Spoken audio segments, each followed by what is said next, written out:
PR পদ্ধতিতে নির্বাচন চায় অনেকেই।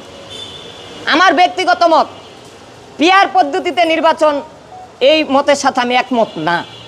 কারণ আমি খায়রুল, ধরেন আমার যোগ্যতা নাই, আমার কেরানীগঞ্জ দক্ষিণ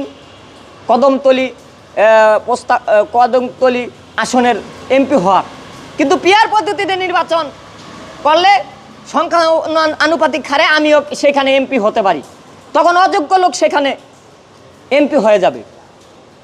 যোগ্য লোকের মধ্যে পিআর পদ্ধতি সঠিক পথ, কিন্তু অযোগ্য লোকের ভিতরে পিআর পদ্ধতি সঠিক না।